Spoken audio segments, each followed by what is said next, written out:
Dad, you don't come to my fucking land again, bitch. Hello, gentlemen. My name is Talking Balaklava and I'm a host for today. And we're gonna have a fucking Dan Wesson 8 inches.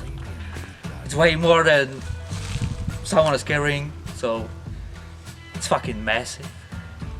So let's get into it. Už jsme měli na Instagramu, vole, garanta tam byl, vole, ty tady máme administrativa, vole, rezultat. Pičo, jsme slavní, kam, rozjíždíme to tady ve velký.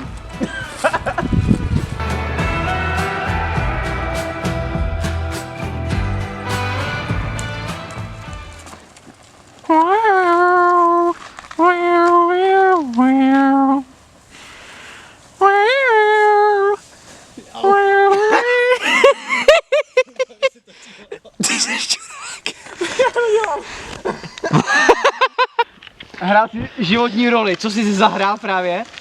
Kukolec trávy. Takže čus lidi, já zdravím novýho videa, máme tady Dan Wesson od ASG. Je to na COčko.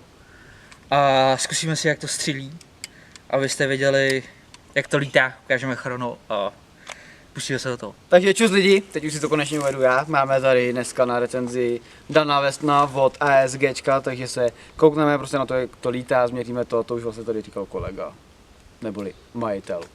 Jo, naplníme si to tady, ukážeme se, jak se to naplní, změříme to a rovnou můžeme jít na video.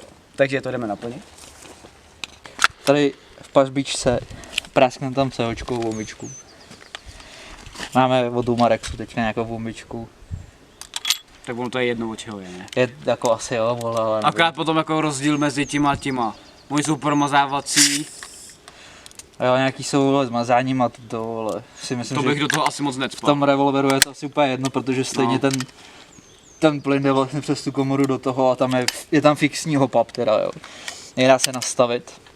Přijde vám to ještě vlastně s takovou riskou, když se šroubujete ty zadní měřidla. Můžete tam na risku kolimátor nebo třeba optiku, nebo já nevím, stejně to hovno, protože to daleko nestřílí. Není to tak přesný teda, s tím fixním hopapem. No a pak vlastně tady máte ovládání na otvírání válce, dozadu zajištěno, ani nejde předepnout. Dáme do toho patrony tady, ještě se dělají vlastně s takovou světlou špičkou. Dáme nějaký váleček, mělo by to prodávat zhruba kolem joulu. Změříme to s nějakýma klučkama, asi dáme 20, pak nějaký 50, jestli máš. Mám. Změříme to s tím, ukážeme, kam to zvládne doletět a uvidíme, co to udělá.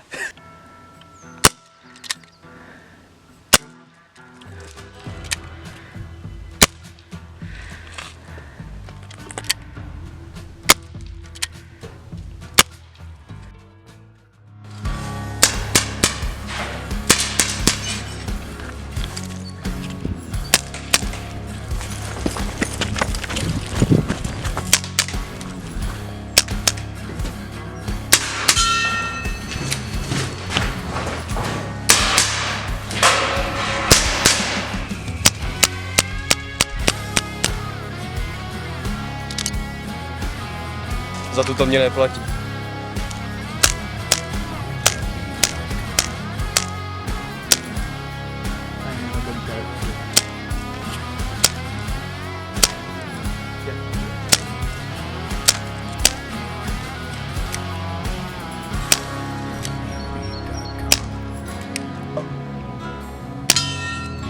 Ty píčo, Nice. byla jedna nebo? A tu si pošli do hlavy. Jo. Kolik? 1? 2? Na Dvě? čtvrtý pokus jsem to dal. píčo. Ty píčo. To je docela frajer, to dělá ten klobouk. Máme tady nějakých 25 metrů na zkoušku jenom.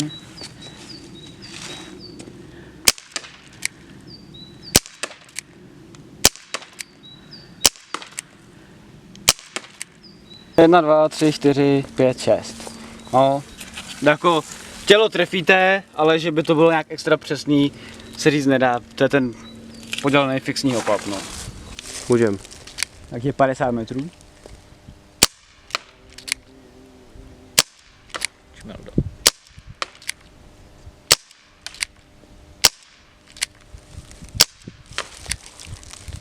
Bro, já nejsem kytka z brde, vypadni. 50 metrů s 50 kuličkou.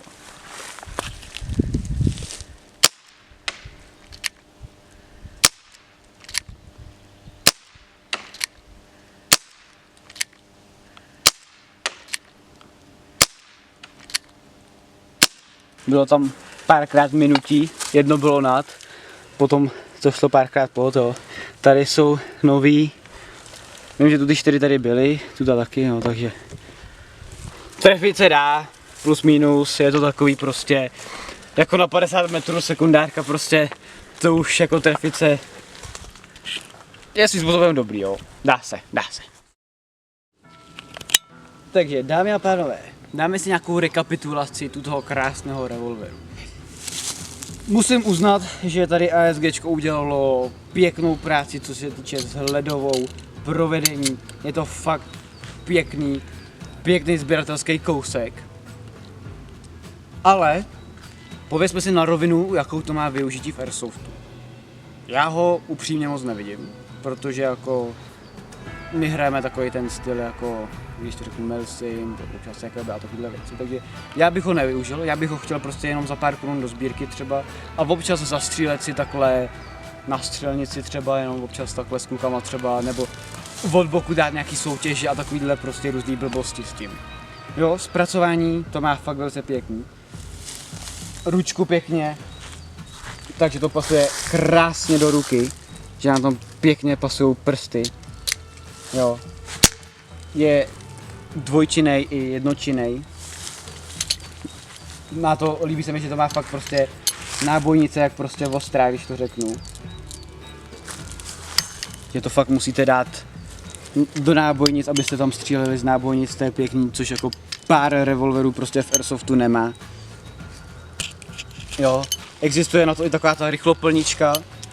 Ta si teď nejsem jistý, jestli přišla k tomu nebo ne, protože majitel si to teď taky nepamatuje, jestli si to kupoval nebo ne, protože už je pár let starý. Jo, jediná nevýhoda toho revolveru je, že to má ten fixní hop-up, že si to nemůžete nastavit, jak to lítá. Ale jak jste viděli, tak od 20 až po 50 kuličky to střílí. Jo, ideálky nějaký 30, 32 váha. Ale říkám, je to na takový to prostě svým způsobem jenom občasný střílení takhle pro prdel. Jo, a pokud jste fanoušky westernu, tak to je takový novodobý western prostě. Jako proč ne? Cena je trošku vyšší na to, že to nemá až takový využití, bohužel. Ale podle mě to je krásný kousek. Co myslíš, Dave? Nádherný je to. Krásná parádička. Jo, vlastně celé natáčení jsme odstříleli na jedné bombičce jenom. Že to má fakt jako docela výdrž. Nebo volnou, když musíte plnit po 6 nábojích, tak jako se to tolik jako se vám to trošku zakreslí, ale proč ne? Je s tím prdel. To je asi shrnutí. Jestli to chcete nebo nechcete, si musíte říct sami. Takže u dalšího videa zatím čus. Zatím musí takovýto rychlý tasení, víš, jak dělají na těch olympiádách, vždycky jak tam udělají takový ten příšuk ještě. Ne. Dobře. Tak I may have shot the glass of the window. Náhrada, vole. Náhrada za Spectriuse.